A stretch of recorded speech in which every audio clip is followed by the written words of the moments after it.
தந்தை, மகன், தூய ஆவியானவர் நம்மை நிறைவாக ஆசீர்வதிப்பாராக. ஆமென். நண்பர்களே, எத்தகைய சூழலாக இருந்தாலும் அங்கு இறைவன் இருக்கிற பொழுது அது ஆசீர்வாதமான சூழலை இறைவார்த்தை தருகிறோம். பாருங்க, பாருக் புத்தகம் 4வது அதிகாரம் 27வது வார்த்தை, என் மக்களே வீறு கொள்வீர். ஆண்டவருடைய பிள்ளைகளை இன்றைக்கு சூழலை அவர் மாற்றுகிறார். அவர் அபிஷேகத்தால் நம்மை நிரப்புகிறார். இந்த நாளை இனிய நாளாய் மாற்றுகிறார். எனவே வீறு கொள்வீர், திடம் கொள்வீர், மீண்டு எழுவோம். நாம் இதனால் அபிஷேகம் ஆசீர்வாதம் நிறைந்த மகனாய் மகளாய் நாம் மாறுவோம். ஆண்டவருடைய பிள்ளைகளாய் மாறுவோம். நாம் வீறு கொள்வோம். கடவுளை நோக்கி கூக்குரல் இடுவீர். ஆண்டவரை நோக்கி நாம் ஜெபிப்போம். பாருக் புத்தகம் 4வது அதிகாரம் 27வது வார்த்தை சொல்லுகிறது, கடவுளை நோக்கி கூக்குரல் எழுப்புவீர். ஆண்டவரை நோக்கி நாம் ஜெபிப்போம். ஆண்டவரை நோக்கி அன்னை மரியாளோடு ஜெபமாலை ஜெபிப்போம். ஆண்டவரை நோக்கி ஆண்டவருடைய வார்த்தைகளை வாசித்து தியானிப்போம். அவ்வளோ ஆசீர்வாதங்கள், அவ்வளோ அபிஷேகங்கள். இத்தகைய துயரங்களை, இன்னைக்கு உங்கள் வாழ்க்கையில் இருக்கிற பிரச்சனைகளை, இன்றைக்கு இந்த வாழ்க்கையில் இருக்கிற நெருடல்களை, இன்றைக்கு உங்கள் வாழ்க்கையில் இருக்கிற கவலைகளை, கஷ்டங்களை, வருத்தங்களை, பாரங்களை, வலிகளை, ரணங்களை, இத்துயரங்களை உங்கள் மீது அனுப்பி வைத்தவர் உங்களை நினைவு கூறுவார். அவர் நம்மை பார்த்து கொண்டிருக்கிறார்.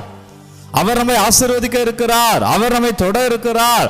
அவர் நம்மை வழிநடத்துகிறார். அவர் அபிஷேகத்தால் நிரப்புகிறார். எனவே வீறு கொண்டிருப்போம். பிரியமான அன்பு இறை பிள்ளைகளே, நன்றி அப்பா, வார்த்தைக்கு நன்றி. செவ்வாய்க்கிழமை கோடி அற்புதர் அந்தோனியார் நாள் ஆகின்ற ஒவ்வொரு பிள்ளைகளும் தொடப்படுவார்களாக. அப்பா, ஒவ்வொரு பிள்ளைகளும் ஆசீர்வாதத்தை காண்பார்களாக. ஆண்டவர் ஒவ்வொருவரும் கிருபையை அறுவடை செய்வார்களாக. ஆண்டவர் ஒவ்வொருவரும் நமக்கு சாட்சியமாய் மாறுவார்களாக. நன்றி அப்பா, நன்றி ஆண்டவரே, நன்றி இயேசுவே, நன்றி இறைவா. அப்பா, எங்களை வழி நடத்துங்க. ஆண்டவரே, எங்களை ஆசீர்வதிங்க. அப்பா, உமது கிருபையால், உமது வல்லமையால், உமது அபிஷேகத்தால் மே துதிக்கிறோம் அப்பா. ஆண்டவரே, உமது கிருபைக்கு யார் நன்றி செலுத்தி ஆராதிக்கிறோம் ராஜா. எங்களை வழி நடத்துங்க. ஒவ்வொரு பிள்ளைகளுக்காக துதிக்கிறேன். ஒவ்வொரு பிள்ளைகளுக்காக ஆராதனை செய்கிறேன் ஆண்டவரே. எனவே பிரியமான அன்பு பிள்ளைகளே, எந்த சூழலா வேணா நீங்க இருங்க அன்பர்களே. ஆண்டவர் இருந்தால் அது ஆண்டவருடைய சூழல். இன்றைக்கு நற்செய்தி பாருங்க. இன்றைக்கு நற்செய்தி மத்தேயு நற்செய்தி 8வது அதிகாரம் 23 27 வரை உள்ள இறை வார்த்தை. படகில் இயேசு இருக்கிறார், சீடர்கள் இருக்கிறார்கள். படகு கடலில் செல்கிறது. காற்று, கடல் கொந்தளிப்பு, சீடர்கள் பயப்படுறாங்க. இயேசு உறங்கி கொண்டிருக்கிறார்.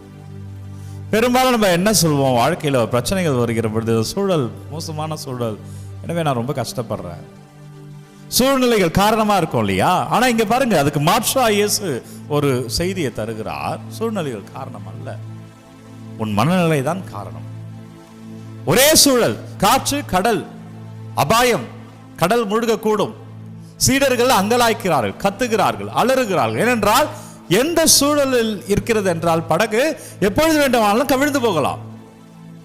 அதே படகிலே சீடர்கள் கத்தி கொண்டிருக்கிற வேளையில இயேசு அங்க இருக்கிறார். அவர் உறங்கி கொண்டிருக்கிறார். எழுந்தவுடனே நம்பிக்கை குன்றியவர்களே என்கிறார். இந்த நம்பிக்கை குன்றியவர்கள் என்ற வார்த்தை தான் மனநிலை. இயேசுவினுடைய மனநிலை, என் தந்தையின் சித்தத்தில் நான் இருக்கிறேன்.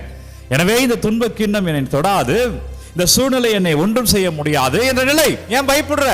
ஆண்டவரோடு இருக்கிற பொழுது அவர் இந்த சூழ்நிலையை மாற்றுவார். இந்த சூழ்நிலையை அவர் வார்த்தைக்கு கீழ்ப்படியும். நீ அவரோடு இருக்கிற பொழுது சூழ்நிலை உன்னை தொடாது.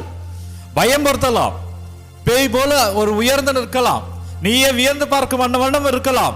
ஆனால் அதை விட பெரியவரோடு நீ இருக்கிறாய். அந்த சூழ்நிலையோடு பெரியவரோடு நீ இருக்கிறாய். உன் பயத்தோடு பெரியவரோடு நீ இருக்கிறாய். உன் வாழ்க்கை அப்படி மாறும். உன் வாழ்க்கையில அப்படி ஆசீர்வாதங்கள் இருக்கும், அப்படி கிருபை இருக்கும். அதே படகில இயேசு இருந்தார். அவர் நம்பிக்கை நிறைந்தவராய் இருந்தார். அதே படகில சீடர்கள் இருந்தார்கள். அவர்கள் நம்பிக்கை குன்றியவர்களாய் இருந்தார்கள். நம்பிக்கை இல்லை, பிரயர் இல்லாமல் இருந்தது, போதுமான ஆசீர்வாதங்கள் இல்லாமல் இருந்தார்கள். எனவே அவர்கள் பேயை பார்த்தார்கள், அலறினார்கள். கடலை பார்த்தார்கள், அலறினார்கள். இயேசு ஆண்டவர் ஆசீர்வாதத்தை பார்த்தார், தன் தந்தையினுடைய ஆசீர்வாதத்தை பார்த்தார். பிரியமானவர்களை, இந்த சூழ்நிலையெல்லாம் ஒன்றும் பண்ண முடியாதுங்க. நீங்கள் நஷ்டத்தில், கடன் சுமையில், குடும்பத்தில் சமாதானம் இன்மையில், வீட்டில் நல்லது நடக்காமல் கூட இருக்கலாம். என்னடா எங்கள் வீடு மாறிடுச்சேன்னு கூட இருக்கலாம். ஆனால் இதெல்லாம் உங்களை ஒன்றுமே செய்து விட முடியாது. பிரியமான பிள்ளைகளை, நீங்கள் அவரிடம் இருக்கும் வரை அவர் உங்களோடு தான் இருப்பார். அவர்களை ஒருவரும் கைவிட மாட்டார். அதான் பாருக் புத்தகம் உங்களுக்கு கொடுத்தேன். பாருக் புத்தகம் 4:27, வீறு கொள்ளுங்கள், என் மக்களை வீறு கொள்ளுங்கள், கடவுளை நோக்கி கூக்குரல் இடுங்கள், அவர் நம்மை ஆசீர்வதிப்பார். நன்றி அப்பா, வார்த்தைக்கு நன்றி ஆண்டவர். செவ்வாய்க்கிழமை கோடி அற்புதன் அந்தோணியார் நாளாகி என்று எங்களுடைய கட்டுகள், தீமைகள், எங்களிடம் இருக்கிற பொல்லாப்புகள் எல்லாம் பாதத்தில் சமர்ப்பிக்கிறோம். எங்களுக்கு எதிராக இருக்கிற ஒவ்வொரு நிகழ்வுகளையும், ஒவ்வொரு கொந்தளிப்பையும், ஒவ்வொரு இறைச்சல்களையும் அப்பா உங்கள் பாதத்தில் சமர்ப்பிக்கிறோம். அப்பா எங்கள் விடுதலை தாங்க ஆண்டவரே, நீங்கள் வழி நடத்துங்கப்பா. அப்பா நீங்கள் எங்களை ஆசீர்வதிங்க. பார்க்குற ஒவ்வொரு பிள்ளைகளும் தொடப்படும்படியா ஜெபிக்கிறேன். என்னவெல்லாம் விண்ணப்பங்களை கமெண்ட்டில் அனுப்புகிறார்களோ ஒவ்வொன்றையும் உங்கள் பாதத்தில் வைக்கிற நீங்கள் விடுதலை தாங்க ஆண்டவரே. நீங்கள் வழி நடத்துங்கப்பா ஆண்டவர். நீங்கள் ஆசீர்வதிங்க. இயேசு கிறிஸ்துவின் திருப்பெயரால் அபிஷேகமாக இருப்பீர்கள். உங்கள் விண்ணப்பங்களை எல்லாம் ஆசீர்வாதமாய் ஆண்டவர் மாற்றுவாராக. தலைவணங்கி ஆண்டவருடைய ஆசீர்வாதத்தை பெற்றுக்கொள்வோம். எல்லாம் வல்ல இறைவன் நம்மை தந்தை, மகன், தூய ஆவியார் நம்மை நிறைவாக ஆசீர்வதிப்பாராக. இந்த நாளும் இனிய நாளே. அன்பர்களே, ஒவ்வொரு நாளும் விடியற் காலை 3 மணிக்கு இந்த ஆராதனை வழங்கி கொண்டிருக்கிறோம். யாருக்கு தேவை என்று நினைக்கிறீர்களோ அவர்களோடு பகிர்ந்து கொள்ளுங்கள்.